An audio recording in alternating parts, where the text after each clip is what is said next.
Chapter 45, Dreamer Part.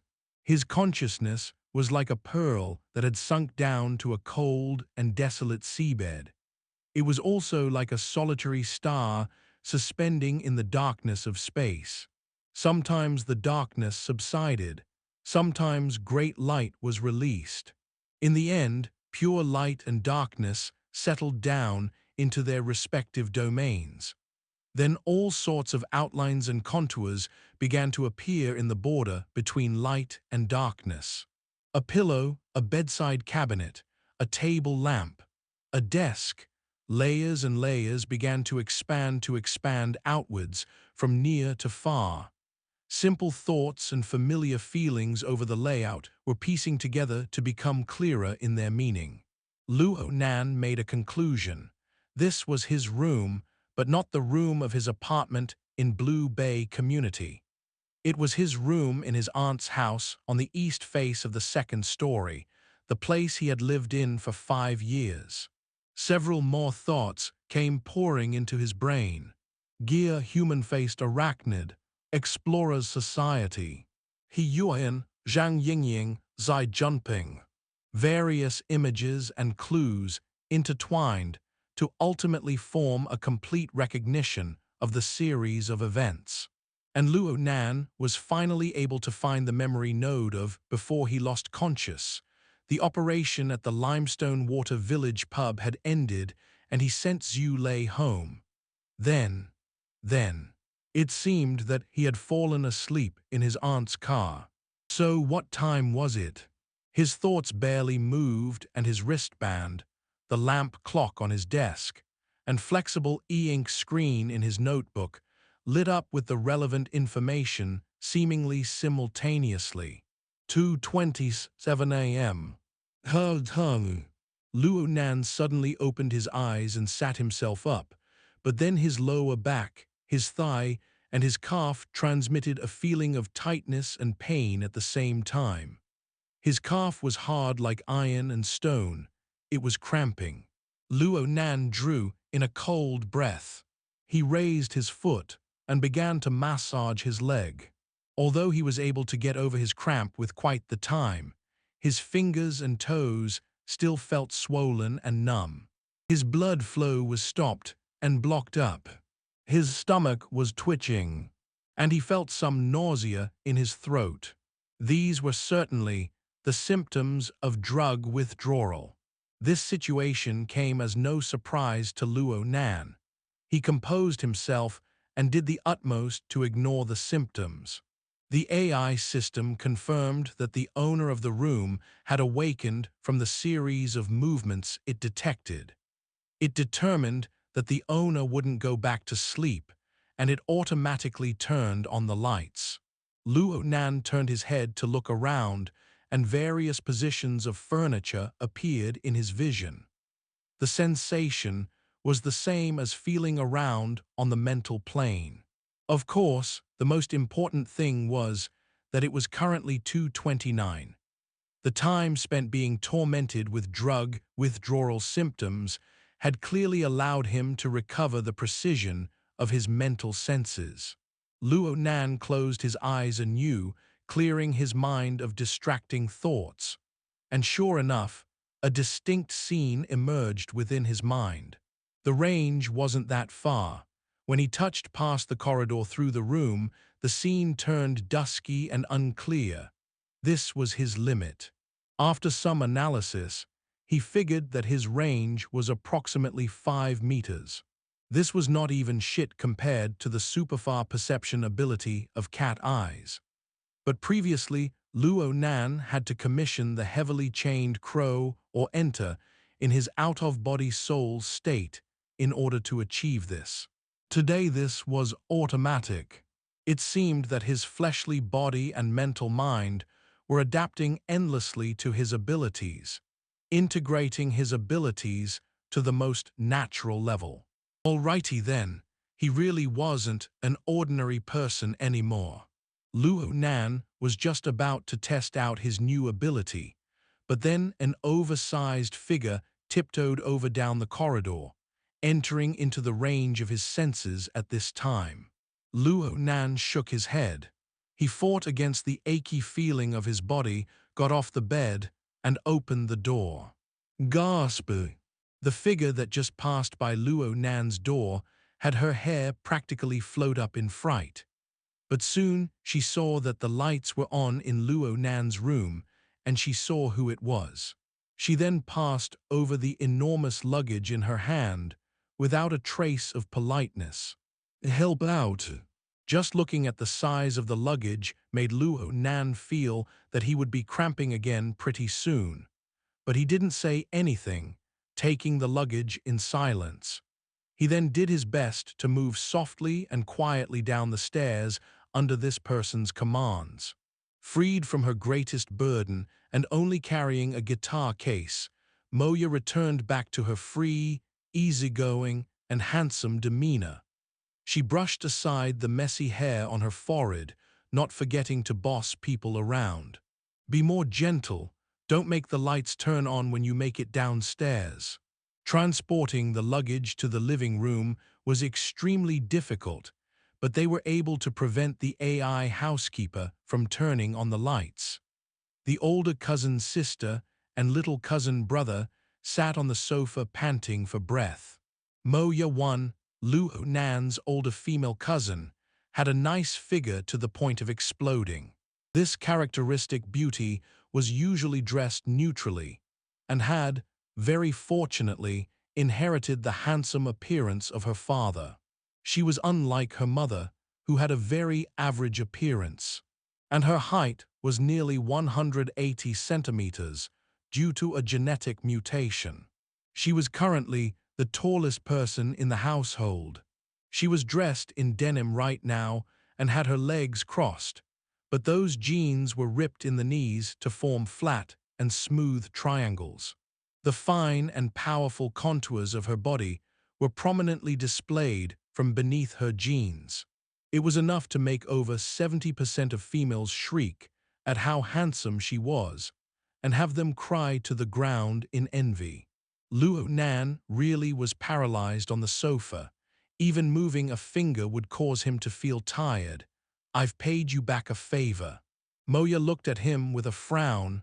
Too weak. You didn't just eat drugs to survive for this month, right? How is that possible?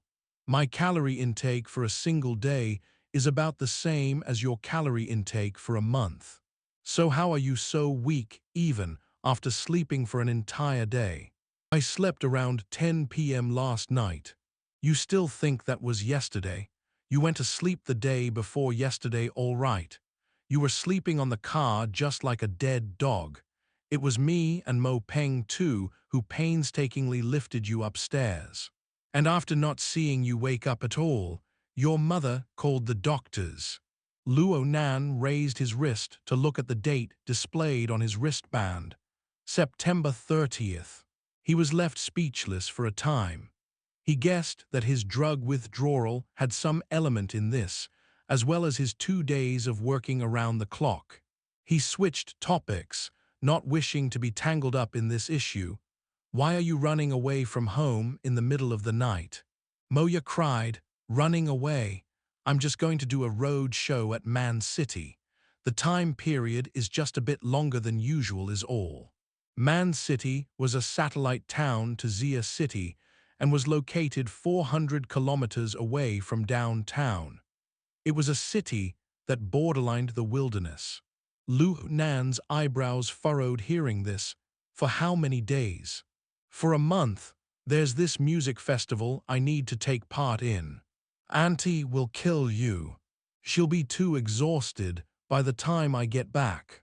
Moya turned up her nose when faced with this kind of threat, and she didn't let Luo Nan change topics that easily. Hey, did you give up over there? Is that why you suddenly came home? Moya was clearly talking about the matter of Luo Nan's drug concoctions.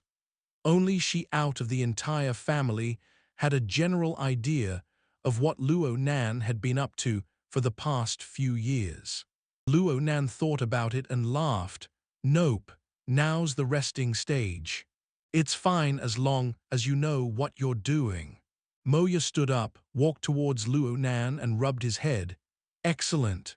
This little fellow has calmed down quite a bit. Anyway, that's enough pretending. My ride is here. Carry luggage for the future goddess. Luo Nan groaned, but in the end, he was unable to resist Mo Ya's emphatic words. He lifted the luggage once again and made his way out sneakingly. As soon as he exited the house, he saw the jet-black, old-fashioned van parked right outside the front yard. There were even people waving. Though the skies were dark, Luo Nan had already confirmed that those were the members of Mo Ya's band. These people. The luggage was stuffed with great difficulty into the car that was already filled with people and instruments, leaving Mo Ya only able to sit on her own suitcase. But Mo Ya cared not the slightest about this. She gave Luo Nan a hug quite refreshingly. Then do your best, little bro. You're doing good. Do your best too, Miss Goddess. The lights of the old-fashioned van lit up, and the van slowly left the community. Luo Nan watched Mo Ya go, watched Mo Ya continuing to work hard for her dreams. As for himself, he will have to work hard as well. 1. Mo Ya Chinese letter, literally elegant Mo. Mo is a surname. I had a brain fart in the beginning of the series and just believed that Moya was her first name. I'll fix the rest of the chapters during the weekend. 2. Mo Peng, Chinese letter, literally rock Mo. I believe that this was the first time that this character was mentioned. Chapter 45, Dreamer Part 2. His back was really aching from acting as a porter.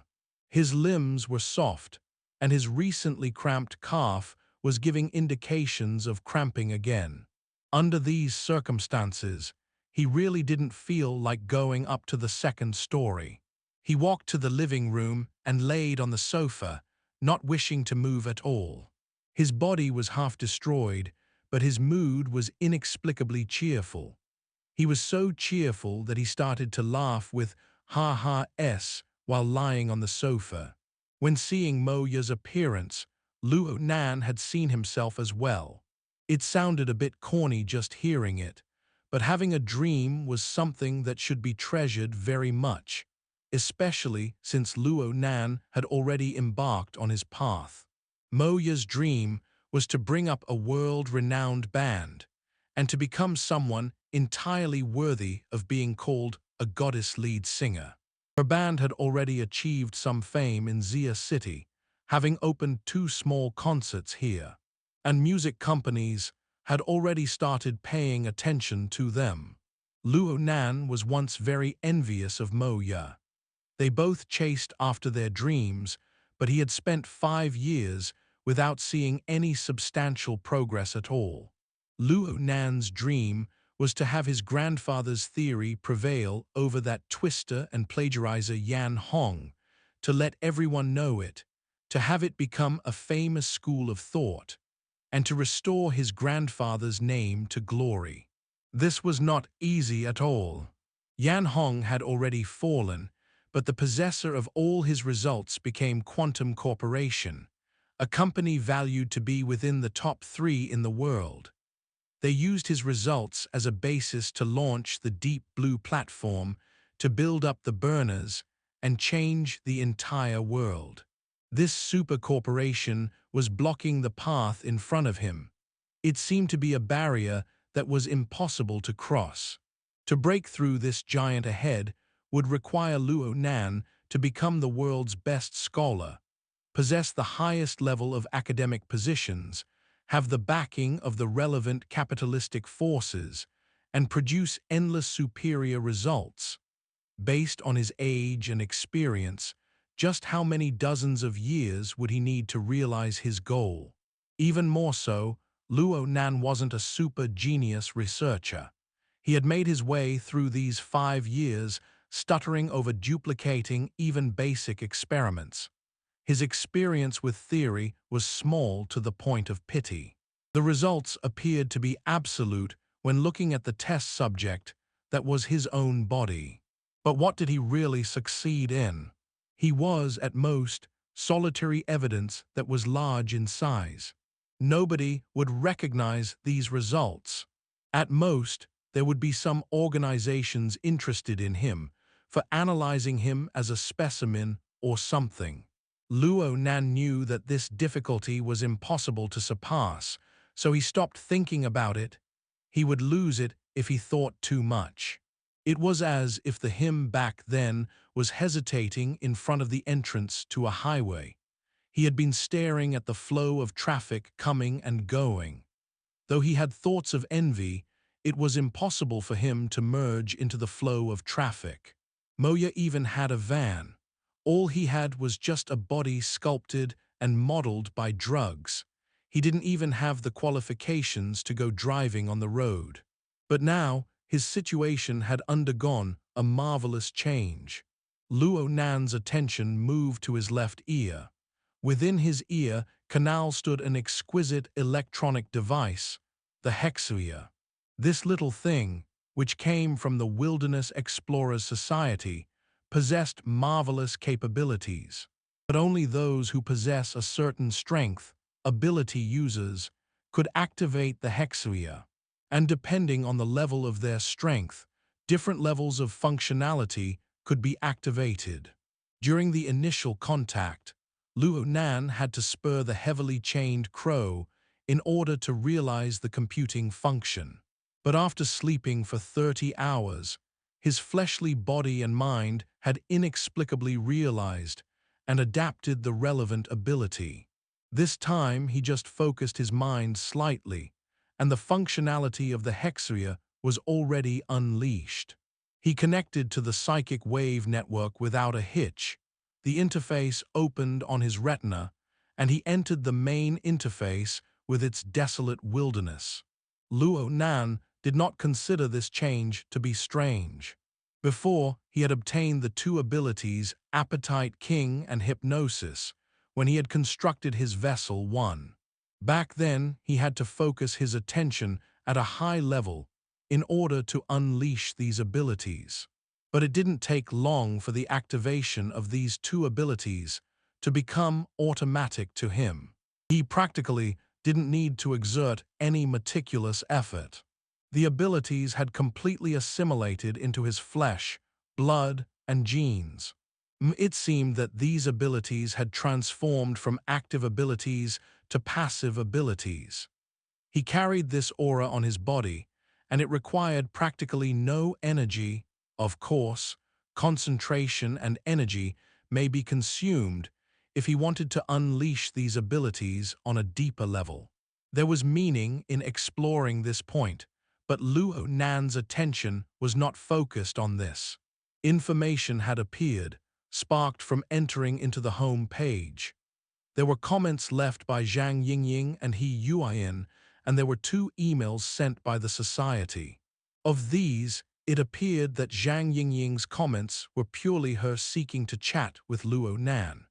She died down after seeing Luo Nan never going online. He Yuan wanted him to respond immediately after going online. She reminded him to accept the briefing from the society's channels. Inside the briefing was the assessment of the operation performed on the night of the 28th at Limestone Water Village Pub. Luo Nan looked at the time. It was the middle of the night. It made no sense to go disturb people who were dreaming.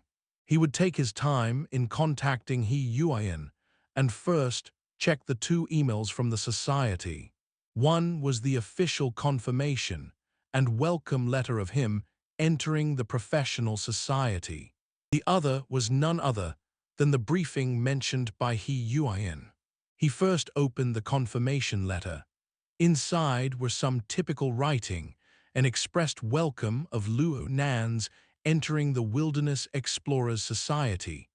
Every new member probably got the same letter. There would be one difference among the letters, and that would be the basic information form to be filled individually. Some items had to be confirmed and adjusted by the society. Then the society would make another confirmation with the entrant. Luo Nan was too lazy to pay attention to the other items, but he stared fixed at the ability classification item. Right now, it was clearly displayed as systematic class. Luo Nan fist pumped subconsciously, but then he discovered with nervousness that there was some special asterisk behind these words. His consciousness was drawn over, then a paragraph of information appeared. This item has a temporary reason for doubt. The proposal is to have the entrant contact the Society's Cultivation 2 department and enter assessment and registration work of the relevant cultivation system. If the conditions are satisfied, the entrant could receive qualifications of being an instructor. Luo Nan raised her eyebrows. The wording reason for doubt made him a bit displeased, but he had to admit that compared to his difficulties of 5 years, today he embarked on the road. The Wilderness Explorers Society was just a borrowed name. It was essentially a professional society for ability users. What was considered of core importance was one's ability and effectiveness. Take, for example, Luo Nan's identity as a psychic and the corresponding treatment that brought with it. All he had to do was to prove clearly his indisputable value, and he naturally became the core for battle tactics. He had easily wiped away the doubts of those arrogant and obstinate fellows. After all, in the realm of ability users, the strong and the weak, the better and the worse, are all placed clearly in the open to be looked at directly. Academics, position, capital. Luo Nan didn't have the influence of these elements all the way until now. And these elements were the barriers that were the most difficult for him to cross. And so, it would be fine to just use reality to confirm. Confirm his abilities, confirm that they came from a great theory, confirm that they came from a self-consistent system, just this and nothing more. 1. Vessel Chinese letter, literally vessel. An early stage of self-formatting, which is the first level of his grandfather's formatting theory, as introduced in Chapter 5. 2. Cultivation Chinese letter, literally religious practice. The Chinese letter is the word used for cultivating, especially in all these traditional wuxia/Xiangxia/Zion novels. The Chinese letter is the word for engaging. I was pretty torn on using the word cultivation for quite a bit and instead used training, since I don't consider this your traditional Xiangxia/etc. But I am leaning more towards cultivation, based on the supernatural ability aspect of things. Chapter 46, Honor Points Part. Luo Nan used the psychic wave network to look up the relevant information on the assessment of a cultivation system. He saw that the society had a complete definition of the cultivation system. It was a system that one trains in, cultivating from beginning levels to high levels. A certain number of ordinary people are guaranteed to become awakened, or even higher level ability users, by going through this cultivation sequence. Luo Nan focused his attention on the word awakened. It appeared that for a system to be recognized as a cultivation system, the most fundamental prerequisite was to be able to have someone become an awakened by going through this system. That means he was still a bit far away. Honestly speaking, he didn't have a single clear-cut idea of how to become an awakened from here. From this point of view, it was no wonder that Zhang Yingying was disdainful towards his persistence on being a systematic class. Of course, Luo Nan didn't believe that this was a defect in his grandfather's theory. All the theory and relevant methods he grasped came from solely a single notebook. His grandfather had created over 1,000 similar notebooks throughout his lifetime. The ones that contained more important research results existed within the Wilderness Laboratory. While his grandfather was plagued by the lawsuit, the Wilderness Laboratory changed owners, and most of the relevant notebooks were lost. The book the Luo Nan held was not worth mentioning at all in face of the large quantity of lost research data. There was a reason why Yan Hong, that plagiarizer, was able to rapidly understand the theory and produce results. He had obtained a great deal of important data. As for how Yan Hong was able to obtain this data, Luo Nan knew that this was because of his own father, because of that coward. When his grandfather's lawsuit was at the most critical stage, that coward took out grandfather's research results without permission and arranged some kind of settlement with Yan Hong and his team. The coward succeeded in getting rid of his own lawsuit at the same time when the light judgment on grandfather was determined. But in reality, his grandfather's mental breakdown had already progressed to an extremely serious condition at the time. The court was unable to pass a particularly harsh judgment. When all was said and done, that coward was only watching his own hide and was acquitted. Luo Nan believed without any doubt that this was a betrayal. Not only did he betray grandfather, he also betrayed the person who had always supported their research. He betrayed mother who had already passed away. Luo Nan's heart would smolder every time he thought about this. He had such a great grandfather, such a great mother, but he also had a coward. He was the son of a traitor. Luo Nan drew in a deep breath. His previous good mood had been completely destroyed by the sudden recollection of memories. He tried to look at some of the material provided by the society, but he was unable to settle his mind down. He looked at the light of day, saw that it was still early morning, and decided to go work out. After all, he hadn't gone for a complete marathon-style long-distance run for 2 days already. He also needed to test and verify just how big the effects on his body were from the drug withdrawal response. Luo Nan stood up and was prepared to change clothes when new information suddenly arrived on the psychic wave network. It was a direct call. "Mr. Luo." "Hick, sister he." Luo Nan looked at the time. Just past the wee hours of 3 a.m. It looked like he Yuan was also someone who didn't sleep that much. "You, sir, haven't gone online since 2 days ago. It seems like you entered a deep sleep state." "I slept for 30 hours. Luo Nan was a bit embarrassed. Yuan spoke. "Psychics expend an extremely large amount of energy. A long period of sleep is the most commonly seen method of recovery. Time isn't a problem. The most important thing is to recover your energy. My mental state right now is quite decent. Aside from his drug withdrawal response.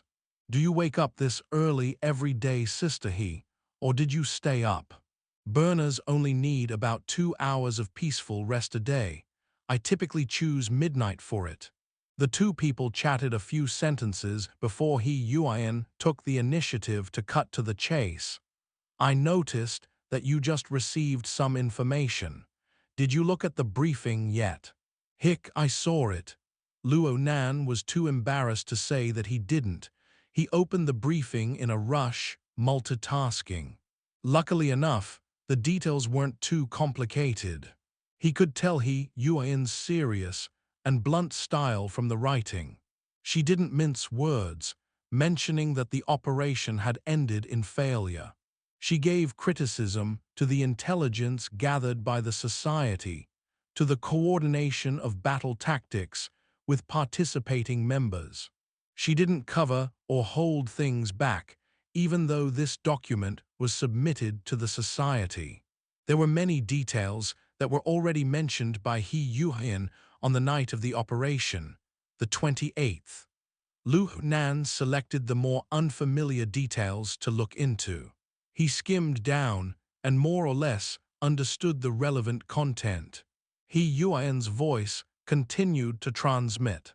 The society has already approved of this brief and has performed an assessment towards participating members of the operation. Mr. Luo, you sir are solely in first place with a ranking of B. According to the relevant clauses of the society, you will receive a fixed amount of honor points. Luo Nan rushed to the end of the brief, where the society's evaluation was located, and looked at the details that pertain to him. This new member of the society used acuity and a calm attitude to complete his first showing. He made it impossible for a human-faced arachnid to hide, and displayed his purpose as the cornerstone of the operation. If he was able to become a commander rather than bait, his performance would have been more perfect. Under assessment and evaluation, his award is a +4. His honor points will increase by 4 points. As for the others, He Yuan will receive the second highest, 3 points, having received an evaluation of C+. She counts as passable. The merits offset the faults. The remaining people received 1s and even 0s. The unfortunate Black Wolf was one of these 0s. The only other was Black Beetle for abandoning the team midway. Things looked to be quite decent. He Yuan reminded him at this moment. Honor points are very useful in the society. I hope you will consult with sources of information from every angle and use these points cautiously. Sister He, do you have any suggestions? Luo Nan had extreme trust in He Yuan's abilities right now, so he directly asked her for guidance. He Yuan replied, I also just entered the society, and the way of the burner is ultimately different from you all. I still recommend you to gain a greater understanding of the society before selecting your choice. Having a B assessment, 4 points accumulated, is already quite impressive for a new member. You must bring out its greatest value. Luo Nan naturally understood. This B assessment allowed Luo Nan to recall the evaluation He Yuan made on that night. She gave Luo Nan's abilities on the mental aspect to be a B as well. But for his physical aspect, she only gave an F. This seemed to be an important barrier, blocking him from becoming an awakened. Luo Nan asked inevitably, if I want to temper my body to bring my mental mind and physical body to equilibrium, what should I do? When the corporeal body reaches equilibrium with the mind, would I become an awakened? I still can't give you really good recommendations for this point. After all, the military's burners started with alteration. In any case, I've heard the society offers training methods to its mentally enhanced members. He Yuan was extremely patient. She answered every question. Mr. Luo needs to get this one concept clear. The said awakening. Its key certainly lies in some cognitive change. It's good to train the corporeal body. It's good to cultivate the mind. But these are only methods to assist. Methods to assist the corporeal body and mental mind to really experience and sense the world. Methods to better interpret one's own strength. The society has an awakening ceremony that has a similar function. In your current stage, I believe that Mr. Luo doesn't need to consider the matter of awakening. You just need to focus on bringing your mind and body to equilibrium. Earnestly experience the course of events until you reach this certain stage. When you accumulate enough experience, everything will naturally follow like a canal that is formed when water flows. Chapter 46, Honor Points, Part 2-2. He Yuan's reply was packed to the brim with her blunt and practical mannerisms. She absolutely wouldn't be receiving the fondness of too many people, but Luo Nan was able to accept her words. to realize equilibrium between his corporeal body and mental mind. It was a simple and practical goal, one that was easy to focus his attention on. But then Yuan immediately sent him a message. It was a form with the title HexaEar Emergency Functional Training Program. HexaEar. Luo Nan was stupefied until he recalled that Yuan had mentioned such a thing last night. Did she finish arranging the program already? This you didn't have to. It wasn't only that he didn't want to inconvenience her. He had adapted to his new abilities after 30 hours of sleep. This gave Luo Nan quite a high level of confidence. He felt that right now he could maintain 24 hours of continuous connection without any problems, even without using the heavily chained crow. Yuan didn't let him off that easily. Mr. Luo, using the HexaEar isn't just general knowledge, it's also a skill. Even those who reached the level of awakened still need to practice it often, especially now since the threat of the human-faced arachnid is still far from being removed. We need to maintain even tighter communications to prevent the arachnid from getting chances to take advantage of us. Luo Nan went, but eventually he recalled the human-faced arachnid and seized the chance to change the topic. Oh right, what's the latest news on the human-faced arachnid? How's the surround and destroy situation? Not too good. Some of Yuan's attention really did divert to this topic, but Luo Nan could hear the heavy implications from the tone of her voice. The society, the military, and Quantum Corporation have handled 11 cases up to now. 4 cases were settled. 7 cases ended in defeat. There are 3 other cases, which have yet to be confirmed to be the doings of the human-faced arachnid. Of these 14 cases, 5 people died, 1 person heavily injured, and 67 people received critical mental trauma. This was simply an utter defeat. Luo Nan was practically face-palming hearing this. Before entering the society, he had some reverence towards this secret organization that was hidden in human civilization. But right now, it seemed that they were somehow in dire straits. How could a youth who harbored the dream of entering the society endure this sort of thing? Yuan seemed to feel Luo Nan's mood. She spoke lightly.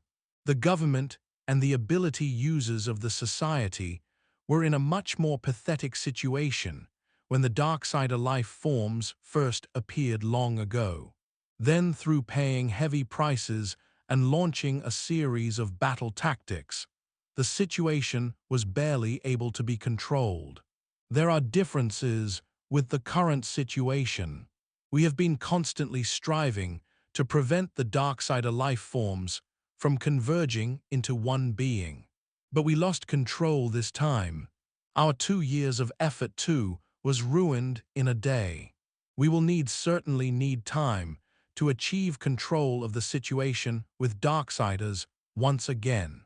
Luo Nan blurted, "How is Quantum Corporation handling things?" Nan, are you talking to yourself or something?" Auntie's voice suddenly rang out, and the lights of the living room turned on to illuminate Luo Nan's figure on the sofa. Mrs. Luo Shuking was at the base of the stairs wearing pajamas. She stared fixed at him with furrowed brows. "A mistake made." Indeed, Luo Nan was still lacking discipline when using the HexaEar. The usage was clearly on the mental plane, but he had neglected that for a time and spoke out directly. He also didn't know if he had made similar mistakes in the past.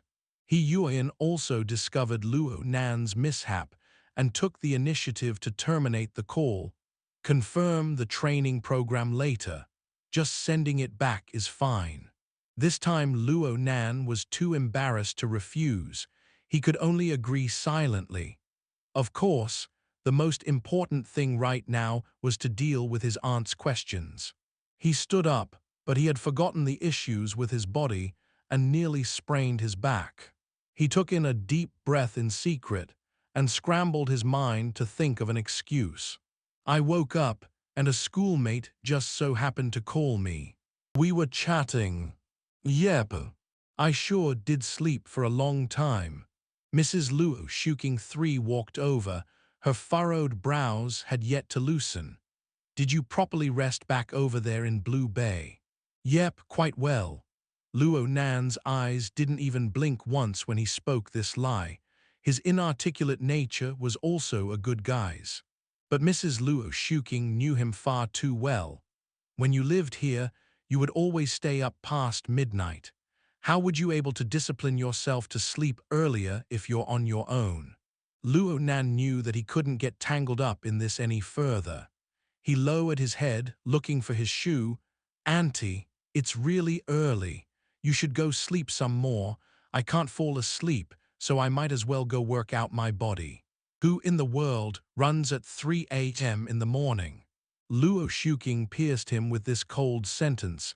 Then she sat next to him on the sofa and patted him. At my age, once I wake up, I won't be able to sleep even if I try to. Come, talk to me. Really? Come on, I still want to ask you. Do you have a fixed social circle in the school yet? That friend of yours on that day, his name should be Zhu Lei. He looked to be a sincere person. Luo Nan knew that he lost his chance to escape. He could only sigh secretly and become well-behaved as he bears this new round of torment. A full 2 hours passed. He had chatted with Auntie from 3 a.m. to 5 a.m. before he was granted permission to do his early run. He was granted relief from this torment, and he changed clothes and shoes at his fastest speed. He didn't even look back as he exited the house. It wasn't that he was not filial. It's just that the hazard of Mo Ya's midnight excursion could be exposed at any time with the passing of time. It must be noted that Mo Ya would normally practice her singing voice at this time. It was best for him to get far, far away from this dangerous place. Luo Nan calculated the time and determined that by 8 a.m., the battle between mother and daughter should have finished its first round. He would head home once that happens. 3 hours outside really wasn't a lot of time to work out. The state of his body under the drug withdrawal response was really dire. His body couldn't support too much energy consumption. Luo Nan found a public park to properly get familiar with the prison format, the heavily chained crow, the wraith sign, and other elements. He wanted to see what sort of changes there were to his body after his adaptation period. He didn't reap much gain from these 3 hours, but as expected, he was greeted with his aunt's fury when he got home. Luo Nan, you were part of the deed. Luo Nan was unable to conceal the matter of him being an accomplice. The AI system had faithfully provided all of the recorded scenes for his aunt to choose and evaluate. Luo Nan knew that he shouldn't try to defend himself in this situation. He should just lower his head and take the lecture. Anyway, soon there would be food to eat. The food is done. Calm down. First, eat till you're full. Uncle Mo Heihang 4 was already sitting down in the kitchen and had already served himself congee as an appetizer. He slurped it in a not urgent but not slow manner to taste a few mouthfuls of it. Then he nodded. Today's rice is quite sticky. Let's buy this brand next time as well. Mo Heihang, Auntie's firepower shifted targets in an instant. Yet Uncle remained calm and collected. Since we know where she is, where she went, how can we lose her? First endure for now and give her a good lecture when she gets back. If it was any other person, such sloppy words may have been the fuse for a family war. But Uncle was one of the few people who was qualified to speak in such a way. He was senior technical staff of the SCA, also known as the Society Credit Administration. Mo Heihang had already worked for nearly 20 years in their authority department. Credit points had completely replaced the function of currency in modern society. The SCA was none other than the observer and administrator of all credit. They were also in charge of auditing the granting of Access Privileges 5. It could be said that this was the most mighty and powerful department. Mo Heihang wasn't an extremely high-level official, but if he wanted to borrow his organization's resources to lock onto the whereabouts of his daughter, it would be as easy as breathing. 1. HexaEar Emergency Functional Training. Luo Nan didn't notice the communications that were going on, while he and Zhu Lei were stuck in the elevator with the Black Wolf. When Yuan intervened and saved them, she asked him to do some training to avoid communications disruptions. Chapter 38.2. 2. Looks like the Darksider life forms appeared 2 years ago, but the military and the society were able to restrain them until now. Chapter 13.2 mentions that the military had frequent encounters with Darksider life forms. 3. Luo Shuking, Chinese letter, Chinese letter, Chinese letter, literally Luo clear, warm, and virtuous. Luo is a last name, but could mean gather, collect. 4. Mo Heihang, Chinese letter, Chinese letter, Chinese letter, literally Mo ocean boat. 5. Access privileges, Chinese letter, literally scope of authority. In Chapter 27.2, Zai Junping and Luo Nan were caught in the privilege trap in Gear. Zai Junping passed out and lost his privileges, so the various system modules of Gear shut down. Zai Junping and Luo Nan search for a way out and for signal, leading to their discovery that Gear was the creation of Luo Nan's mother.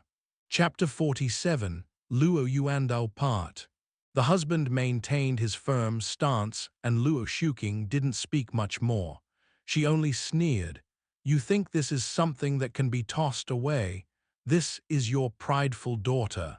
In any case, thanks to Uncle diverting Auntie's anger, Luo Nan was able to excuse himself from the battlefield and go up the stairs to change clothes and wash up.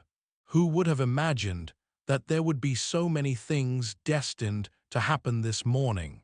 Luo Nan just finished showering up and changing clothes when he received a message via the HexaEar. It was an unfamiliar number. Luo Nan thought for a bit before picking up the call, but just as he was about to ask who it was, a few words were thrown at him.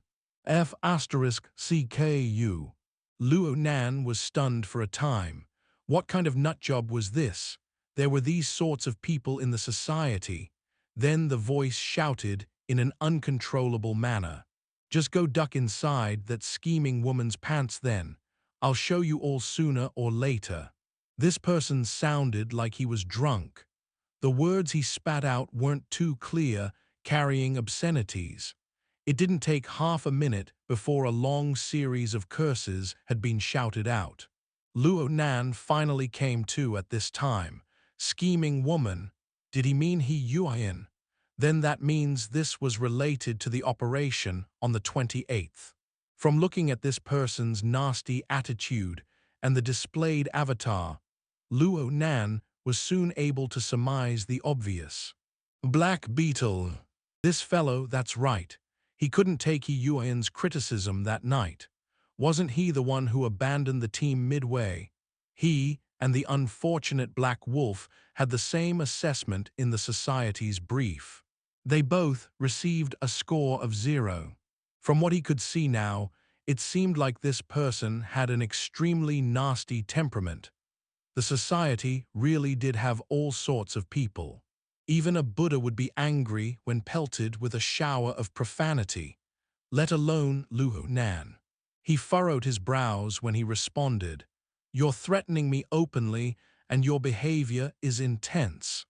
I believe that you may be controlled by the human-faced arachnid. Black Beetle suddenly stopped, having been smashed with this label. Then he gritted his teeth and said, "Kid, don't believe psychics are amazing. We can slowly play together in the future." Luo Nan responded with cold and prickling words, "I'm down anytime." Both sides hung up the call. Luo Nan realized that he had spoken out loud in agitation. He lightly patted his cheeks and peeked out from the head of the stairs. It was quiet on the first floor. The husband and wife were still looking straight at each other. It seemed that Auntie still had some residual anger. He relaxed his breath and walked down the stairs. Seeing Luo Nan come down, both Uncle and Auntie turned to look at him at the same time. Uncle indicated him to sit down. "Come, eat breakfast. Warm congee is very tasty." Mo Haehang had worked many years working for the authority agency. His stature wasn't tall, but he had a grave complexion. He was habitually silent and looked to be hard to get close to. But actually, he was your standard homemaker dad within the house. As long as he was home, all 3 meals from morning to night were all his responsibility. It wasn't that he was henpecked or something. In reality, Aunt's cooking skills were the same as the day she first started cooking. They were quite underwhelming. As for their children, Moya perfectly inherited Auntie's powerful gifts, and that included her extremely tragic level of cooking skills. Even if she dared cook, no one dared eat. There was also Mo Peng, Luo Nan's older male cousin, who was the same age as him. How would it be possible for Mo Peng to crawl out of bed on the weekends before 10 a.m.? The family was too lazy to call him down for breakfast. The depressive atmosphere lasted a long time, probably due to the seriousness of Mo running away from home. Uncle had encountered several similar circumstances in and out of work, so he watched the news calmly while drinking his congee. Luo Nan found it hard to talk, so he just shut his mouth and ate. The amount of food he ate just simply disappeared. The congee appetizer was certainly not enough to satisfy him, but his uncle had taken this into account when making breakfast. He included beef for nutrition, specifically so that Luo Nan could become full. Even though it had been a month, this was still an extremely typical breakfast for the Mo family. Still, Luo Nan felt that something was off today. This was because of his mental senses that were activated at all times, spreading out. He was able to see his uncle and aunt even though his head was lowered. He saw them swap glances seemingly more frequently than usual. Were they like this before? Or was it that his mental senses were too active today? Seeing that Luo Nan had just about eaten his fill, Auntie suddenly opened her mouth. "You, Luo Nan." "Auntie, you're not busy today, right?" Not really." "Then let's all go to Anhai 1 and see your grandfather." Luo Nan was obviously stunned, but soon he resounded with an answer. "Okay." But he felt a bit uneasy in the next instant. Did grandfather's condition turn worse? "Nope, don't guess blindly," his aunt nodded. "Go, today you clean up the dishes." Luo Nan did not object. Anhai Medical Treatment Center was a famous mental illness sanatorium in Xia City. It was located on the outskirts of the city and was 200 kilometers away from the main city district. It was about an hour's drive away. When the entire family had an outing, riding shotgun was the prime seat location. No one wanted to sit in the back row next to the aunt, with her sincere advice giving nature. This time, Luo Nan scrambled to get to the front seat before Mo Peng could wake up. He let out a breath of relief upon sitting down. An hour of driving wasn't long, but it wasn't short. But for Mo Peng, This hour of driving will obviously be endless. Luo Nan had plenty of things he could do during this time.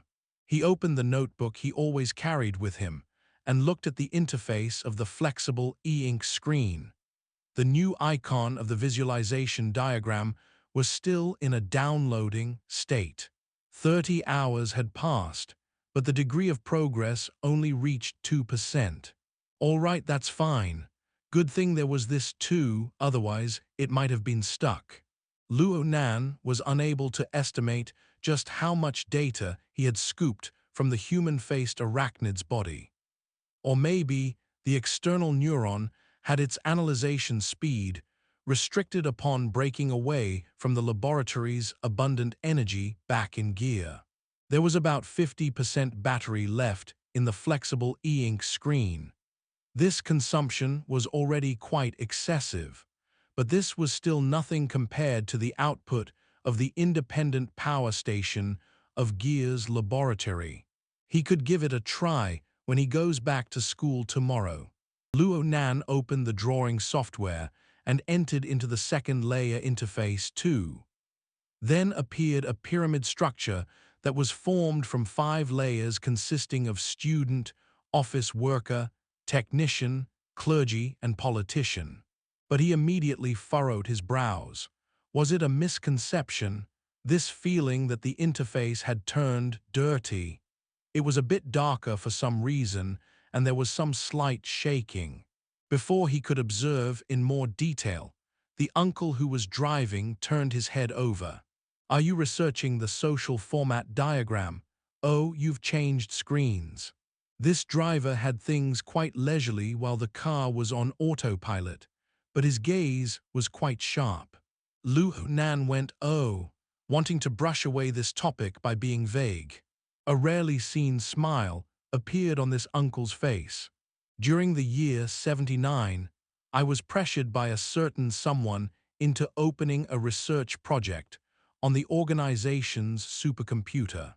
I established the model of the format diagram, and I used Xia City's 30 years of access privilege data and credit data to do so.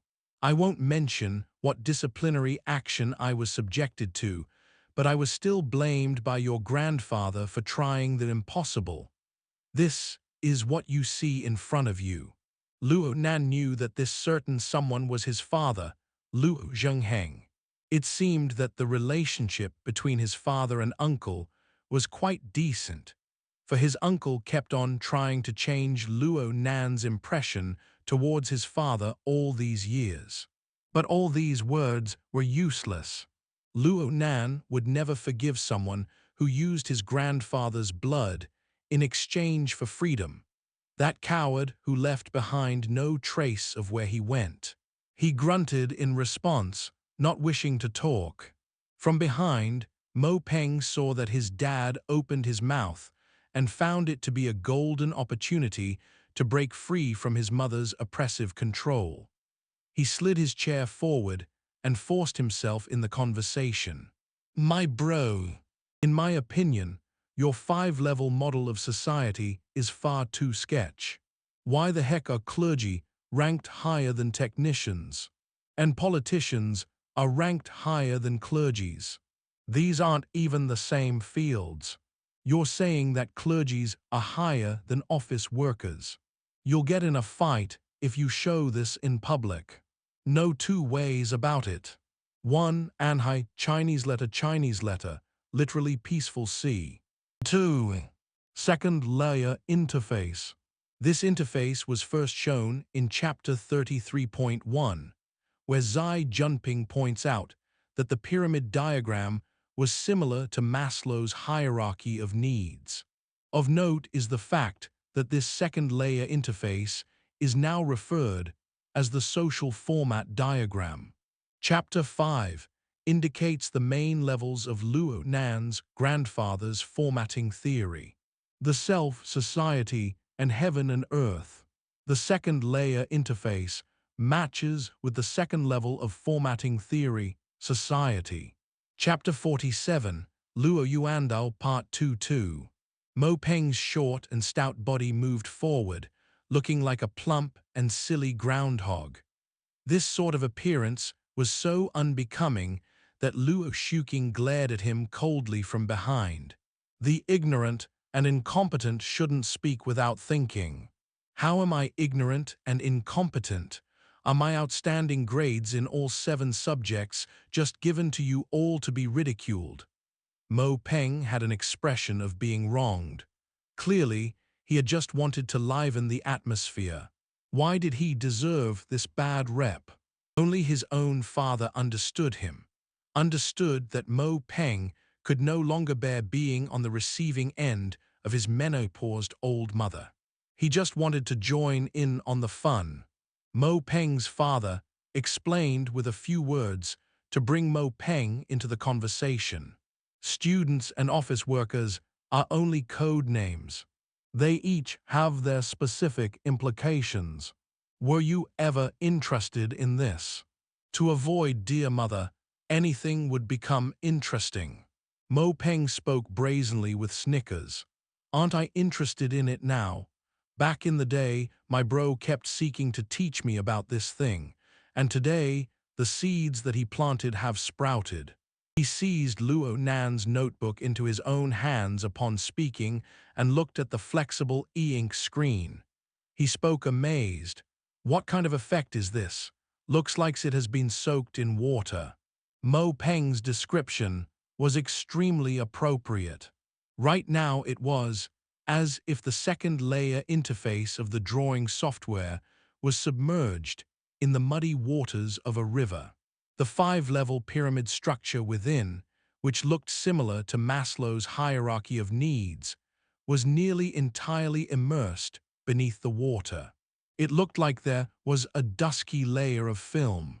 It was so much so that the cards, Luo Nan's sketches, had increased in blurriness. Luo Nan also found this bizarre, but he could faintly feel that what he was seeing was related to his body's abilities. He didn't want to talk deeply about this, so he took his notebook back and closed it. It's nothing, just an effect from the screensaver. This sort of lie was really easy to detect, but Mo Peng understood Luo Nan's awkward nature really well. He knew that Luo Nan didn't want to talk about it, so he didn't ask.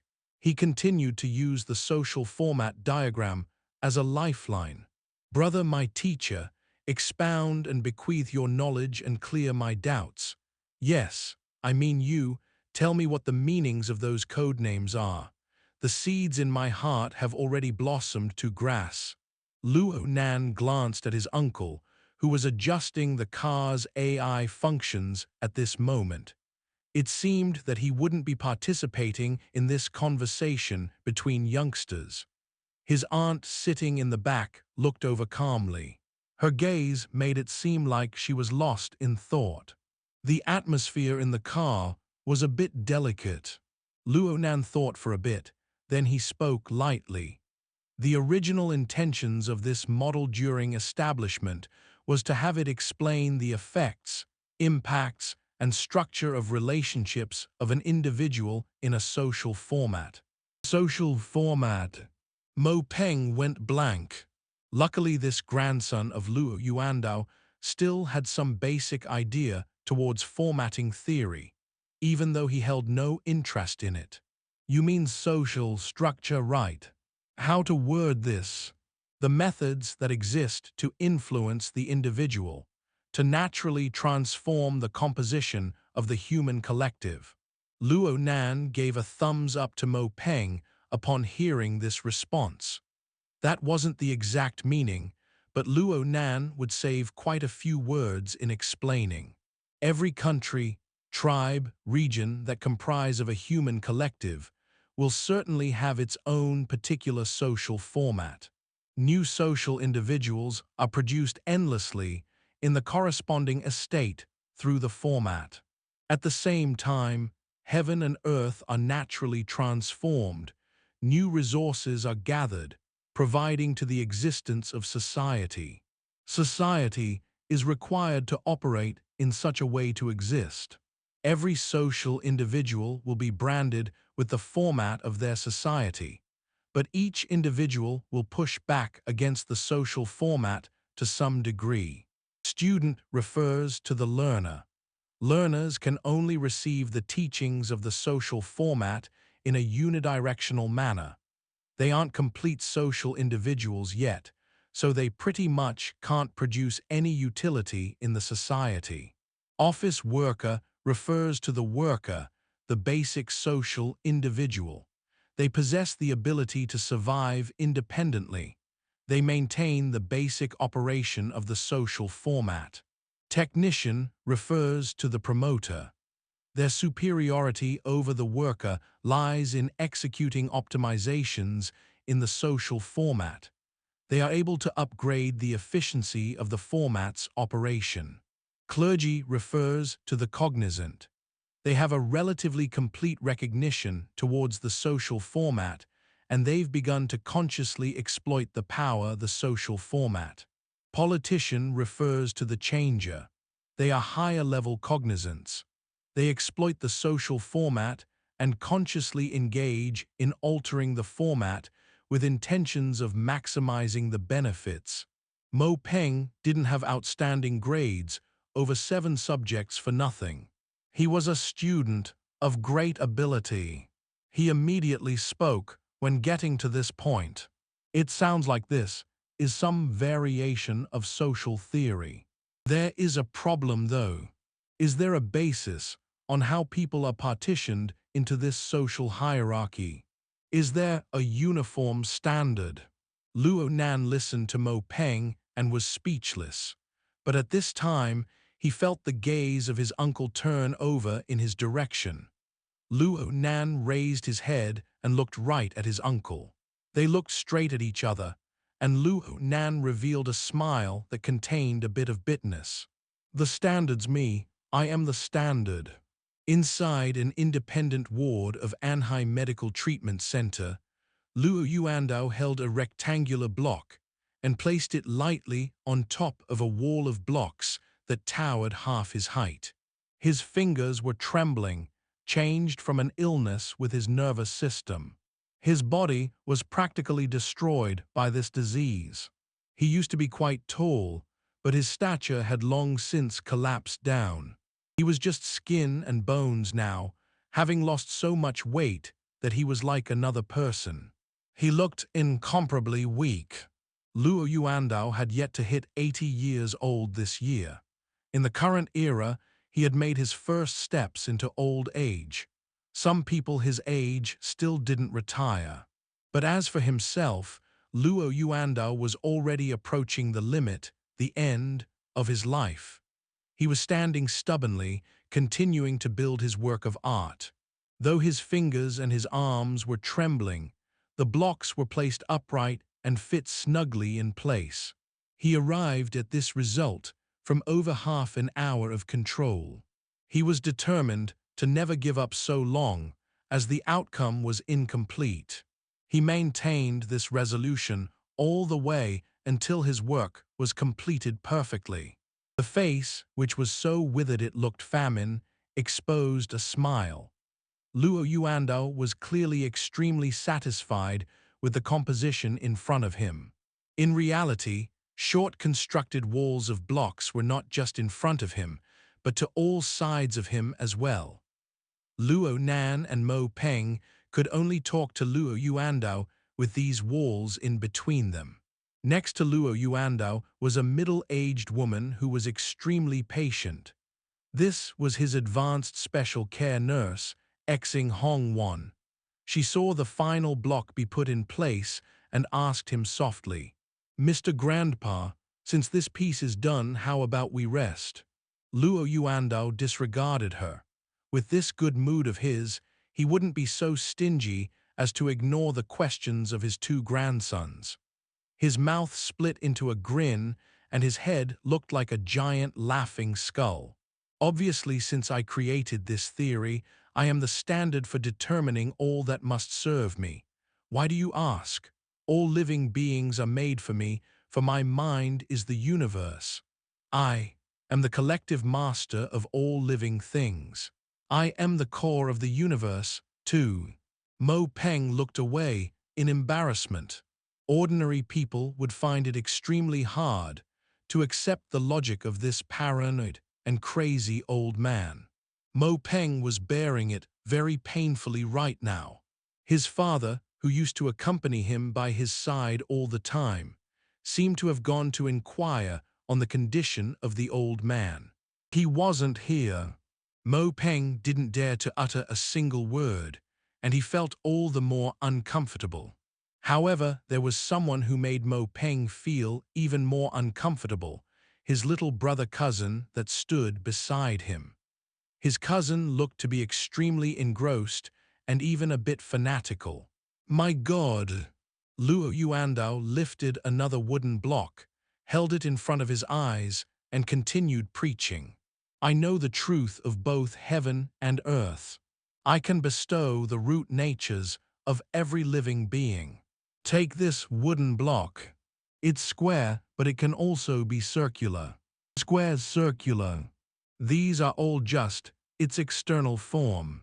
I can even change the root nature that it's endowed within.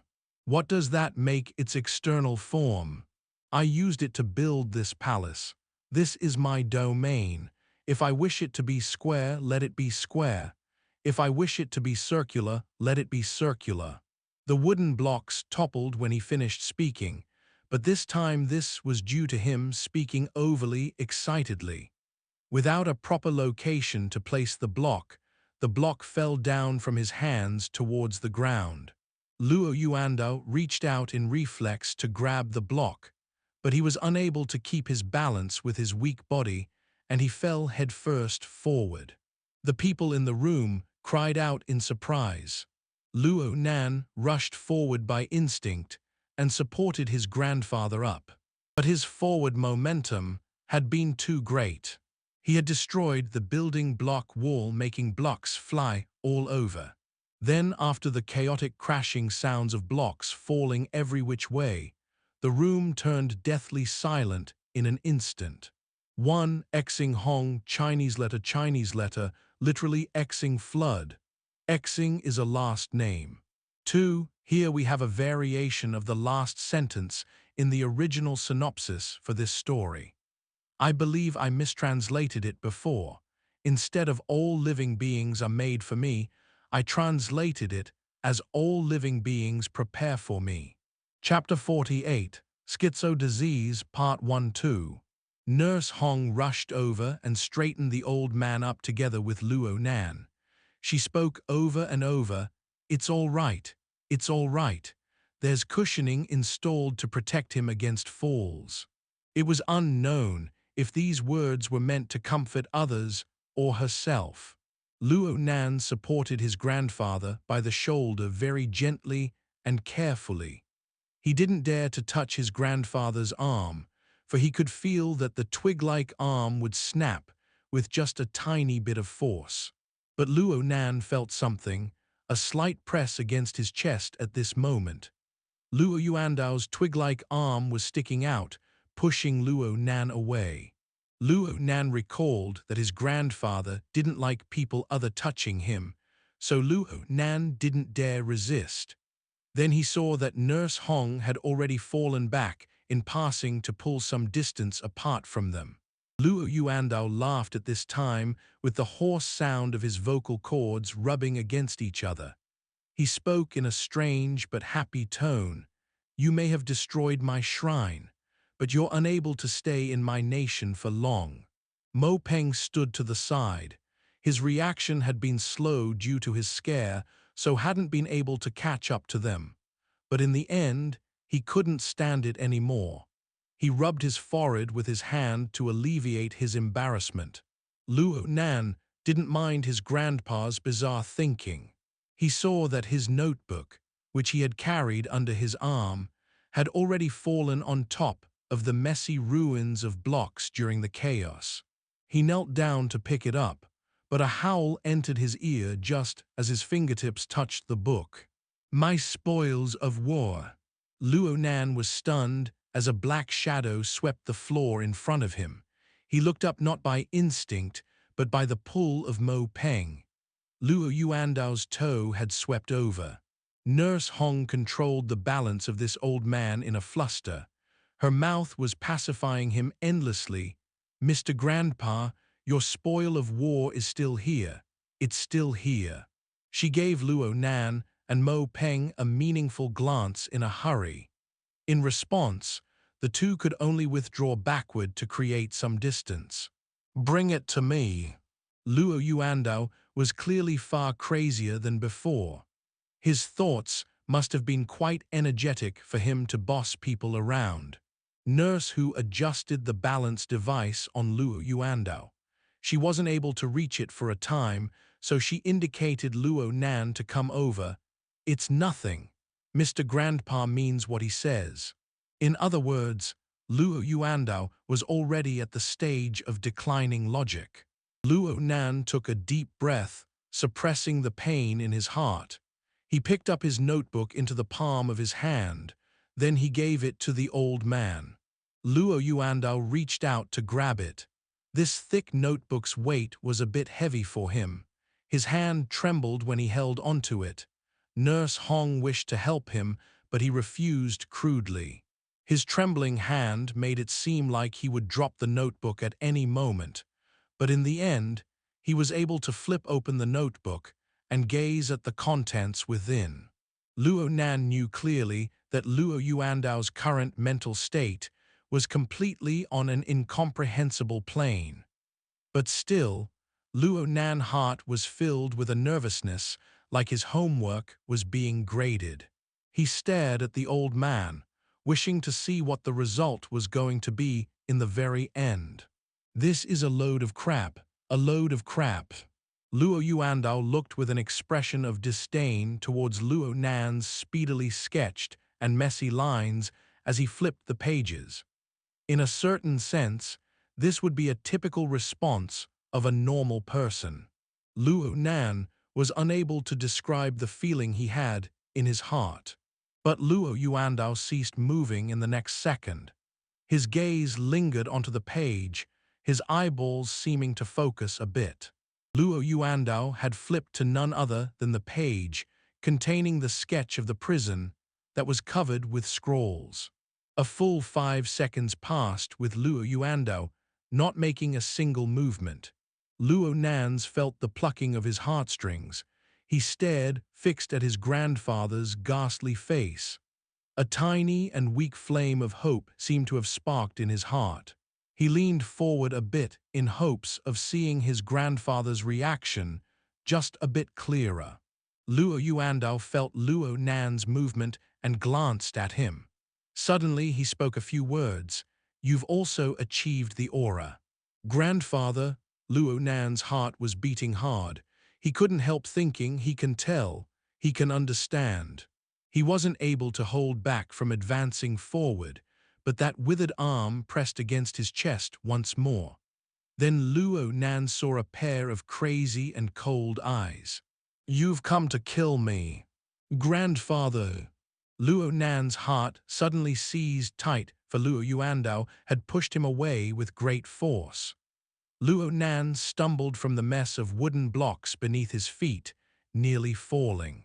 Luo Yuandao saw how Luo Nan trampled on the blocks and grew even more furious. "My shrine, your plundring holy nation.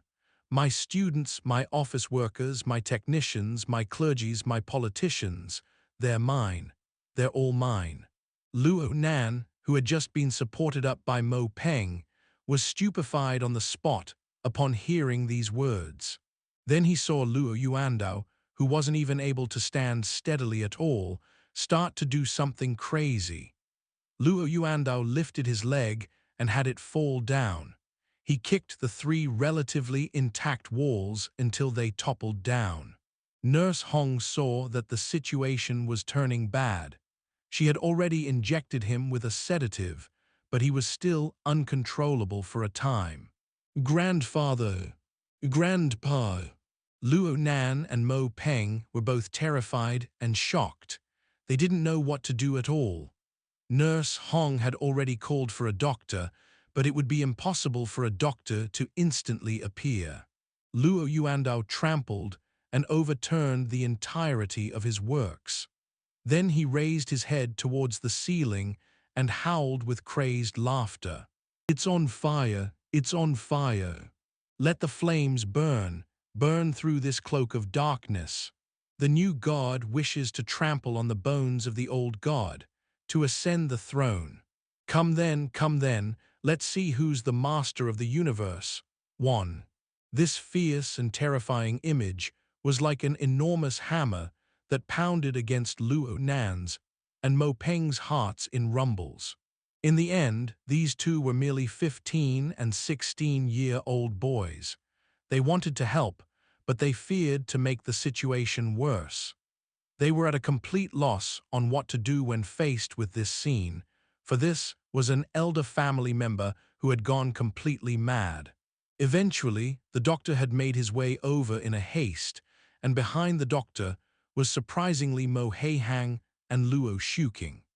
Since Mo Peng and Luo Nan didn't know what to do to help, they could only inch their way out of the ward like controlled puppets to stand stupefied outside. A second really did seem like a year in this moment. Actually, it wasn't really long. It probably lasted 10 minutes at most. Luo Shuking walked out of the ward and faced the two stupefied people, laughing. "It's nothing. Grandpa's often like this." Only, he spoke more than usual this time. Luo Shuking's relaxed attitude made Luo Nan and Mo Peng feel much better. They wanted to ask the situation in detail, but they didn't know how to ask. In the end, Luo Shuking looked at the time. "It's getting late, and it's also grandfather's resting time. Let's all go grab some food. The food here is quite decent." "Oh, that's right. Your grandfather has his outside walks at 4 in the afternoon. Do you want to go with him?" "Sure." Luo Nan agreed immediately. Then he became a bit worried. "If I'm here, will he?" "Who do you think you are?" Luo Shuking laughed again, then sighed to look at Mo Peng. Mo Peng really was a bit unwilling to spend all his precious weekend time in the mental sanatorium, but Luo Nan had already expressed his confirmation so clearly. Mo Peng could only keep his mouth shut. At most he would play some more of 10 Days in the Wilderness. If he could pull Luo Nan into playing a few dozen of rounds in PvP and destroy him, now that would be quite refreshing.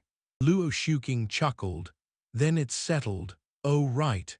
I was just talking to the doctor and he recommended a deep sleep health pod. It can relax one's mood and lower stress. Let's give it a try as a family. This way we know what to do for our noon break." Luo Nan and Mo Peng looked face to face with each other. Each had the same thought pop up in their mind. Was this sanatorium engaging in some fake marketing? Another reference to the synopsis title. Chapter 48, Schizo Disease Part 2-2. Regardless of the thoughts of the two youngsters, Luo Shuking and her husband, the intellectual Mo Heihang who possessed a doctorate, both appeared to be exhilarated by the idea of the health pod. After lunch, they brought the two youngsters to a side building of the sanatorium. Although Luo Nan and Mo Peng appeared to have surrendered on the surface, they were actually planning something in private. If the time comes when their parents would be sold on this product, they would firmly opposite it. They would absolutely prevent their parents from being swayed. The so-called health pod was located in a place that had a similar setup to the main building. There were individual rooms with special nursing personnel in each one. It was like a napping place, but rather like a high-standard spa. As long as human resources were involved in this day and age, the seller could have as high as an asking price as he wished. Mo Peng's eyes lit up when he saw the sweet smile of a young nurse. The problem of this being a con was long forgotten. He was practically itching to go inside and give it a try. Luo Shuking had booked 4 rooms in advance that were next to each other. They each selected one to enter. Luo Nan and Mo Peng rooms were to the edge, and Luo Nan range of senses just so happened to cover the room next door. He heard that fellow ask bashfully, "Do I need to take off my clothes?" Luo Nan was disinclined to pay attention to the other room. Right now in his room, a pretty nurse was performing part of the service. She was explaining the various benefits and basic operations of the health pod. Luo Nan just took her words to be a commercial. They went in one ear and out the other. Surprisingly, he was quite interested in the health pod itself instead. Perhaps it was an impression left by a particular experience that Luo Nan felt something special about sustainment pods and the like. This didn't mean he felt fondness or hate towards it, but rather he had a feeling of vagueness that stemmed deep in his memories. The health pod was displayed in front of him, and like being implanted with a suggestion from a hypnotist, it was as if he had dived into the turbid, murky waters of the deepest depths of his memories. This sort of feeling was very complicated, very chaotic. But Luo Nan didn't dislike it at all. Point 1. It's true. Luo Nan followed the nurse's instructions and entered the pod. The cover closed and gentle music began to play with a faint flowery scent that seemed to blend into the background. Everything operated as normal as time progressed. The cover was made of a special material that turned from translucent to opaque, slowly blocking off light from the outside world. Luo Nan closed his eyes, thinking that it was quite pleasant to take a noon nap in this manner. But then 7, 8 seconds later, he suddenly opened his eyes. Something's wrong. There's something wrong with this smell. Luo Nan pressed the open button inside the pod by reflex, and at the same time came a muffled sound. Someone was knocking against the health pod's panel. The cover turned back from being opaque to being translucent. Luo Nan's reactions had been quick. When the lid flipped open, the person outside went, "Ah," from nearly getting his arm pinched. Luo Nan sat up abruptly.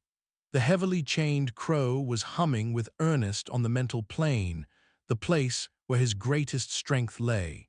Anyway, he met face to face with the person outside the pod right at this moment. The pretty nurse was long gone. The person standing outside the pod was a young doctor wearing a white gown. He wore glasses and looked rather scholarly. He would give people a better impression if he spoke fewer words. Our kids these days, all this impatient. The young doctor stretched by habit and then sighed.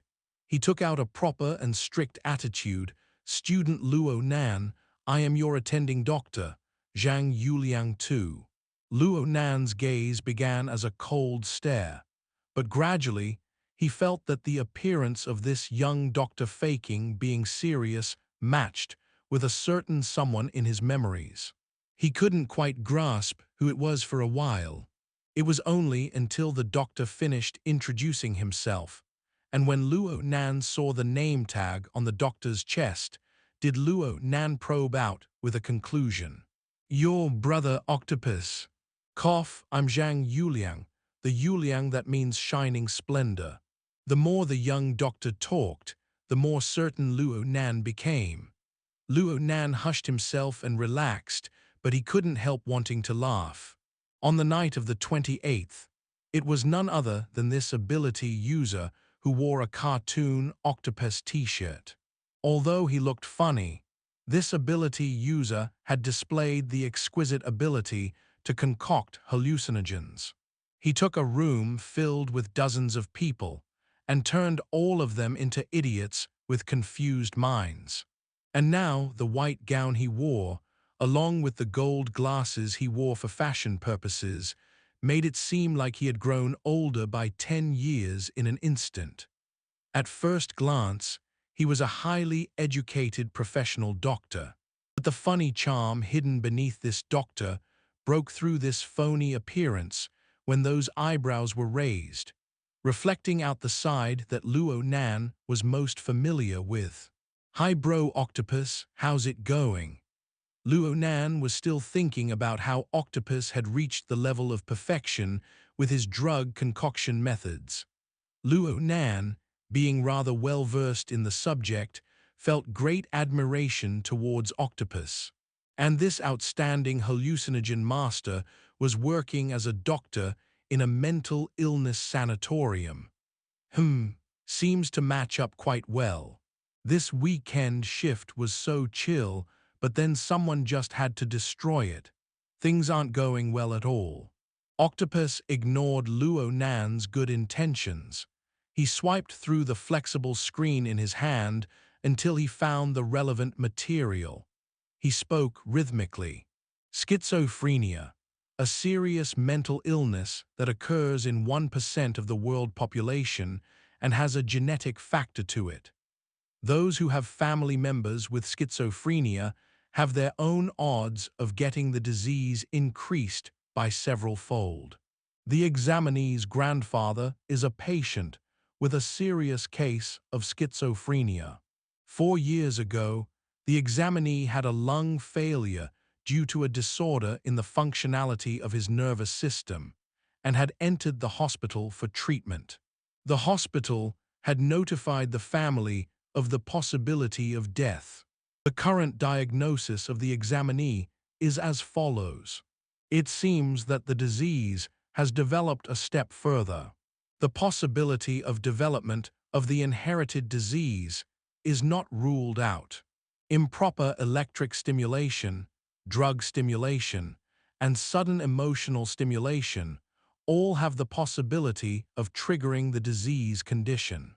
Tusk, Mr. Psychic, I really didn't expect you to be this kind of person. Luo Nan finally realized at this time, bro Octopus, my auntie and them. Mrs.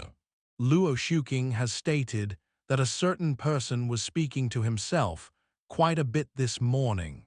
He had spoken words full of accusations and warnings such as, "How is XX Corporation handling things?" and "I'm down anytime." Moreover, there was no clear relationship between these words and his usual behavior at home. Therefore, Mrs. Luo Shuking suspected that this were early symptoms of schizophrenia. She was also worried that about the resistive nature of a certain someone, so she went through with this plan in order to have an examination done. How pathetic that our sanatorium's high-end health pod was used as an anesthetic device. Luo Nan didn't know what he should say for a time, but soon he came to. My auntie and they absolutely wouldn't have been able to think of this convoluted plan. Octopus spread his hand. Isn't it the responsibility of a quality doctor to resolve difficulties between a patient and his family? And this health pod can also do brain scan imaging. It's quite convenient. He looked at the time. Your legal guardians will be here soon. Will you talk to them to make things clear? Or will you be good, lie down, and play pretend? Luo Nan laughed bitterly, but he immediately laid down and closed his eyes. Smart choice. Oh right, I won't violate the taboos of the society. For your body scans and the like, I'll use fake ones to handle things I've troubled bro Octopus then. The lid of the pod closed once more, isolating Luo Nan from the light of the external world. But even though things were like this, Luo Nan was actually able to sense the surroundings outside of the pod. He could see his uncle and aunt open the door and enter the room. They were filled with a seriousness from head to toe. They had cautious and concerned moods. Luo Nan stopped paying attention to the specifics of Octopus's deception. He was absent-minded, his thoughts numerous and disorderly. He didn't know how time passed. 1. Sustainment pod. In Chapter 31.2, Luo Nan described to Zai Junping how his mother had suffered a fatal injury while Luo Nan was still in her womb, but she had managed to save Luo Nan by putting him in a sustainment pod. This is likely the deep memory referenced here. 2. Zhang Yuliang, Chinese letter, Chinese letter, Chinese letter, literally Zhang shining splendor. Zhang is a last name. Of note is the fact that the characters of Octopus Chinese letter, Zhang Yu, is pronounced exactly the same as part of Zhang Yuliang's name, Zhang Yu. So his name sounds like Octopus Liang. I'm tempted to make his name Octo-Pushing, but no one has a name like that in real life. 3. Luo Nan's lung failure. In Chapter 2, it was mentioned that Luo Nan had a lung failure during his first attempt at using drugs to sculpt his mind. 4. Luo Nan speaking out loud. In Chapter 46.2 and 47.2, Luo Nan had spoken out loud by accident when using the HexaEar due to his lack of training.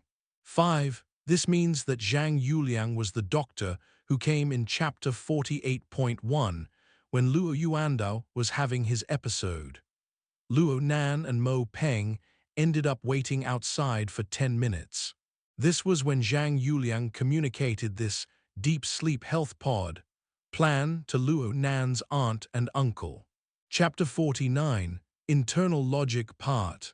Luo Nan's absent-minded state lasted until Octopus opened the health pod. Oh man, they're hard to fool. They're quite well versed in this subject. Octopus took off his fashion glasses and fanned himself with his flexible screen to give off the impression that he had it tough. I've handled things for the time being. I just said that the symptoms weren't obvious at the present, so I didn't dare to make a conclusion. If I didn't say this, they would have certainly brought you to a different hospital for examinations. Fine. I admit it. Things aren't guaranteed right now. You should best prepare yourself. ... Indeed, this was the situation. Luo Nan was at a loss. How could he possibly prepare for this? For the days to come, would he be regarded as a schizophrenic by his aunt and uncle? Octopus saw Luo Nan's gloomy expression and laughed. Don't be so distraught. They're right in a certain sense. Don't you know, in a certain sense, all ability users are schizophrenic. Luo Nan raised his head stunned. I didn't say this. It was President Aoyang's brilliant remarks. Aoyang Chen, President Aoyang, you know of him, right? He invented the HexaEar. Yep, that's him. He is the one and only registered and true extraordinary in Xia City's society. He holds absolute authority in the realm of the mentally enhanced. You're also a mental enhancement type. You can consult with him later. Octopus clearly admired President Aoyang. He re-emphasized introducing the president before saying, President Aoyang has mentioned often that as an ability user one most possess the logic of the normal world as well as the logic of the inner world. Moreover, each awakened should have their own set of logic. Normal world logic helps with your basic living, like eating, drinking, shitting, pissing, and sleeping, and even helps you crack jokes. It gives you laws to follow and moral rules for your behavior. It teaches you how to socially interact and simple principles of work. It lets you become an ordinary person of humanity. Luo Nan went, oh, having realized that this was very similar to the definition of the social format. Of course, there would be similar concepts that exist between any social theory. Inner world logic refers to the logic of the small circle of an ability user. The model power, the focus on personal strength, and the classification of different levels of abilities. It goes without saying that this is very simple.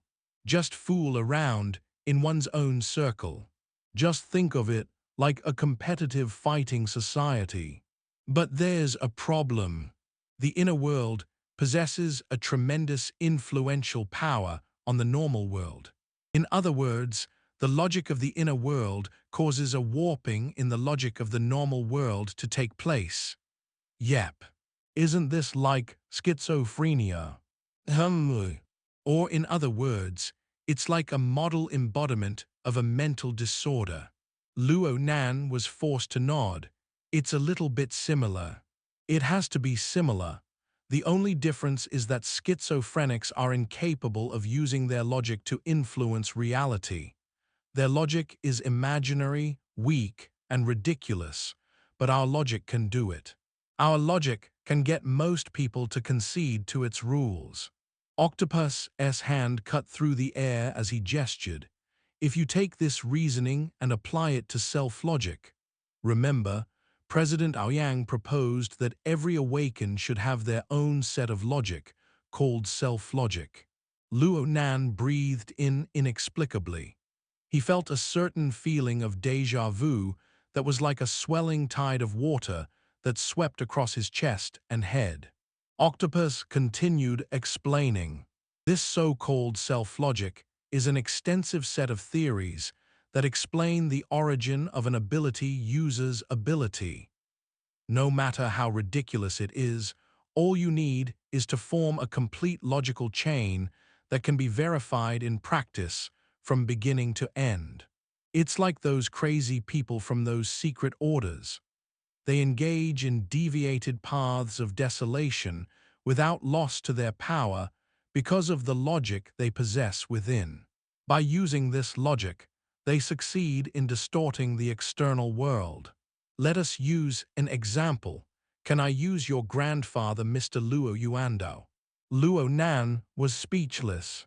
Octopus continued explaining without pause. I've seen the symptoms of your grandfather before. I will disregard the pathological change to his nervous system. He is the model case of having his self-logic be incapable of prevailing over external logic. If he really did possess the extremely powerful force to influence the entire cosmos, then he would be correct. His words of being the core of the universe and the truth of the world would be as he says.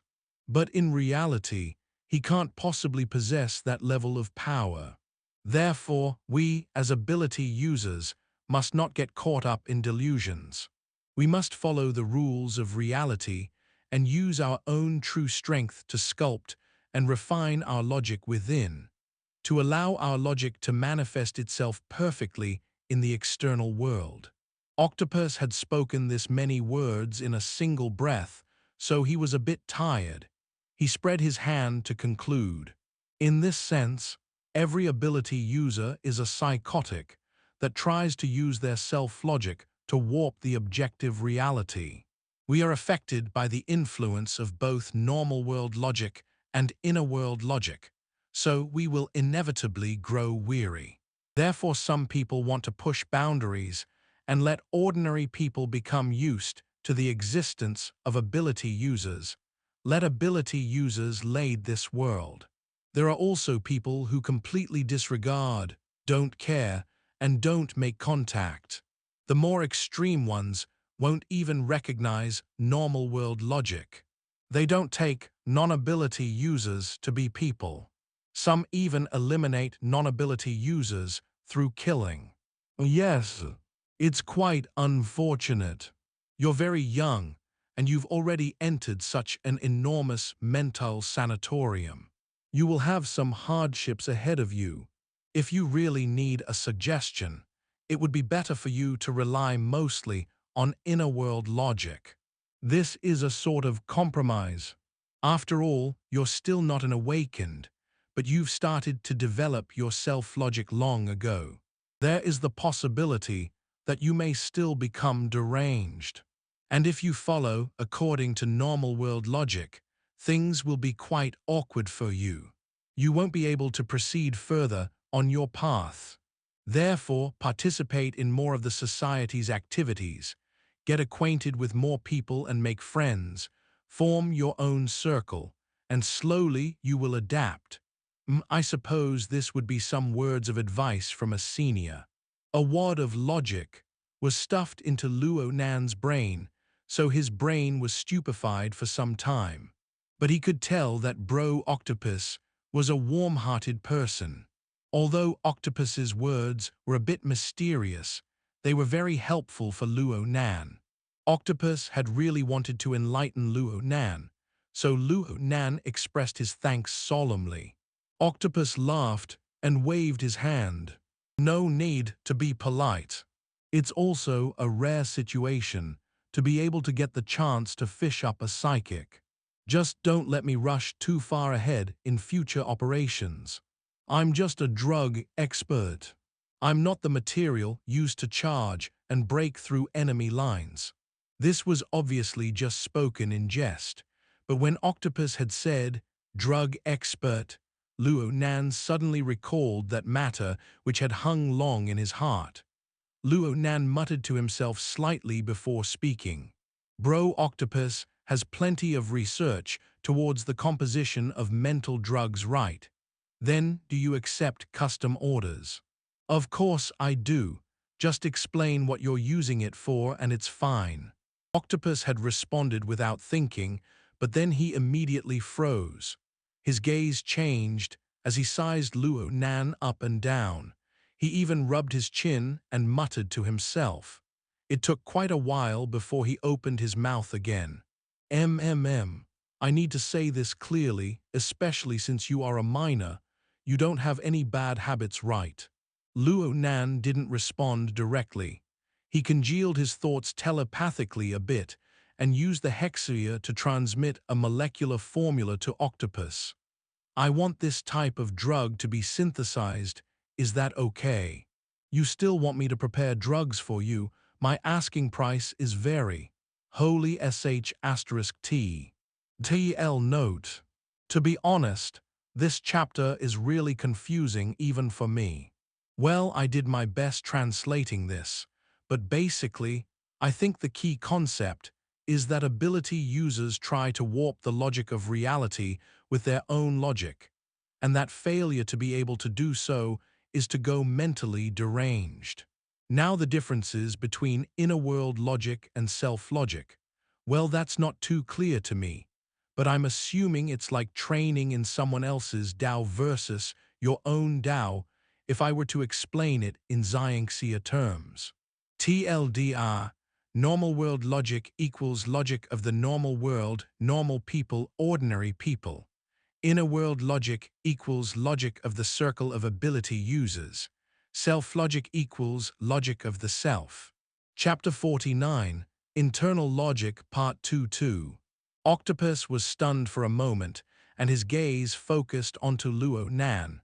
You know, if you really wanted to kill someone, you wouldn't need to use such a complicated composition.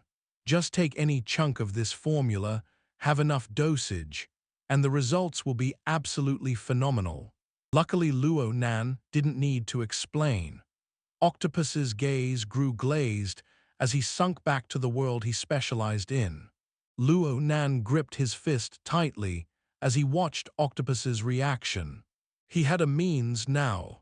In this very moment, the drug composition, the theories behind it, and its usage had its value proven by having this professional study the formula in earnest. This was undoubtedly the best piece of news from Luo Nan's perspective. He had directly given Octopus this molecular formula. Wasn't this none other than the result he wanted? The health pod beeped out at this time, indicating that the sleep period was over. Luo Nan didn't want to disturb Octopus's thoughts, but when he thought of his uncle and aunt coming over soon, Luo Nan could not help but urge. Bro Octopus, can you tell me clearly whether or not you can make it? If you can, I will give sample doses and everything else for you. Give me the initial ones. Octopus's words were erratic. Octopus watched Luo Nan closely once again, with eyes unblinking. A flush of red painted his cheeks. This definitely isn't the first version, am I correct? Any ordinary person would have died long ago if they were to have their neurons targeted so many times simultaneously.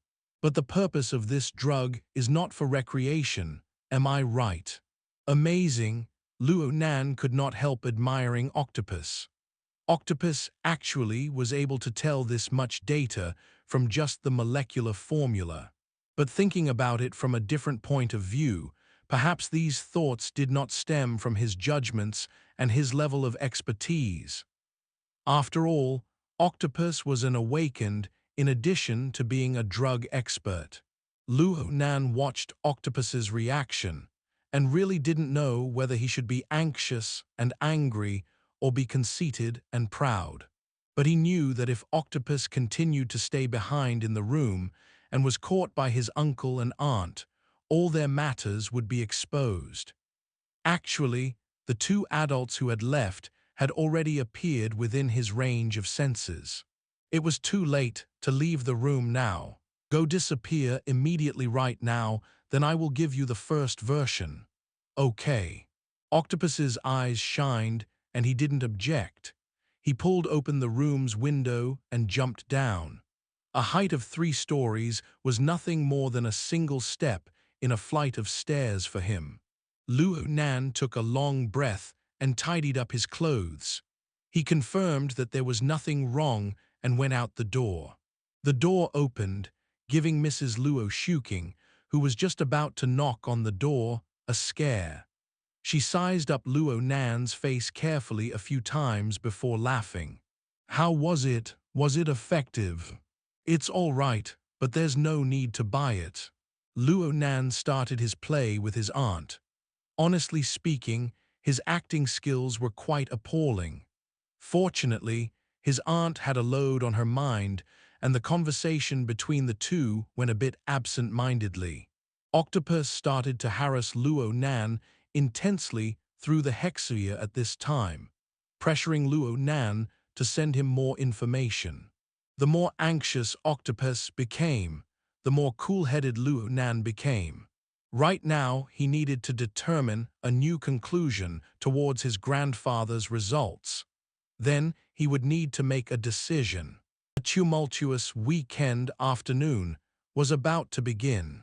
The afternoon passed quite quickly actually.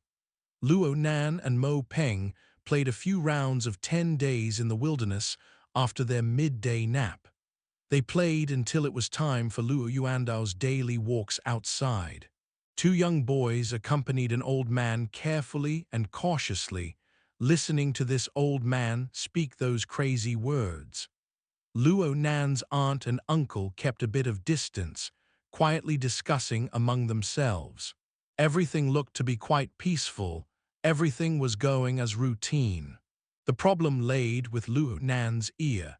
It was incessantly noisy.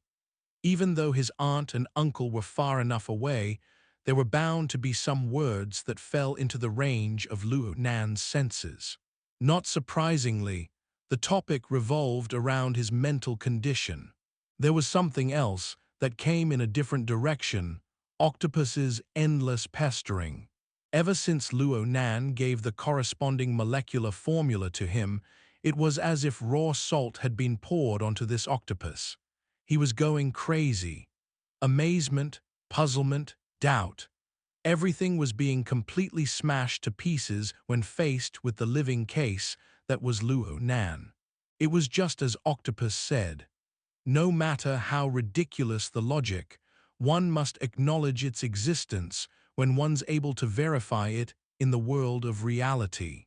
Right now, Octopus was sitting in a laboratory testing out the drug composition, while moaning and groaning to Luo Nan. When I look at the first step, I feel like this is foolish. When I look at the last step, I feel like this is crazy.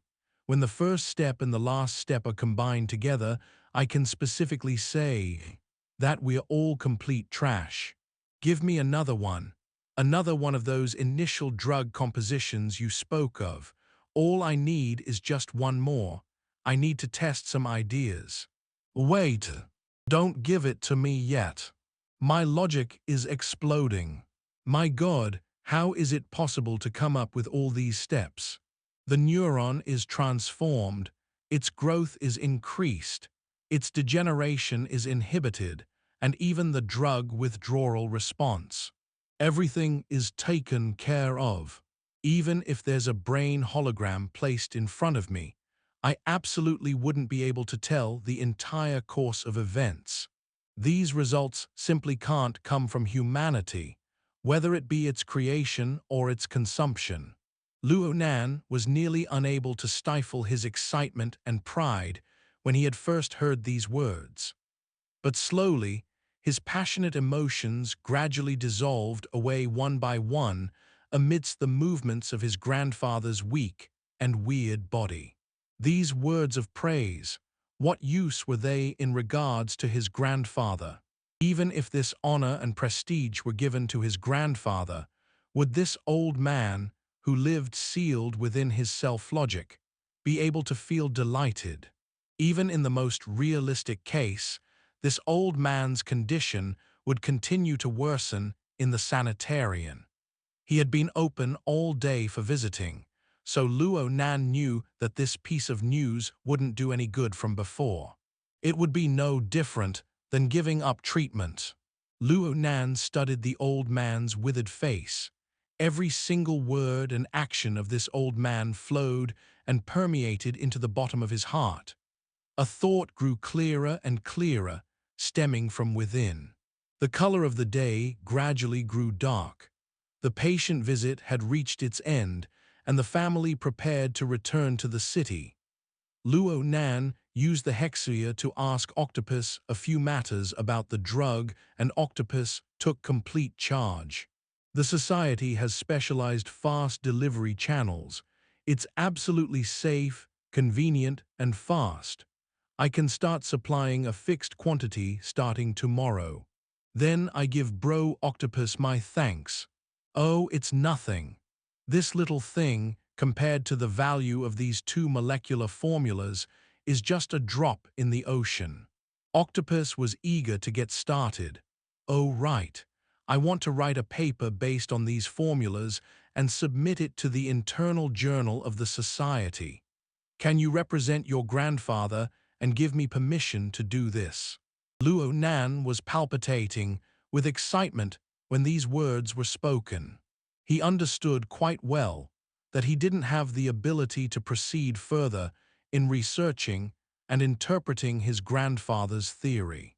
And so, if there was someone able to replace him in conducting this and give his grandfather the proper reputation, then this would be the best choice he could make. Octopus's level in drug composition was outstanding, and he didn't have any hidden agendas. The conversations had gone very pleasantly. He was an extremely decent candidate. In the society, was Luo Nan suddenly about to set the plan in motion of seizing back his grandfather's honor? That's a wrap for this installment.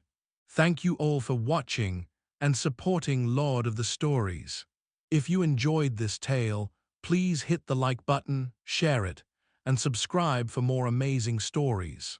You can also explore other series updated daily in our playlists. Have a fantastic day and see you in the next episode.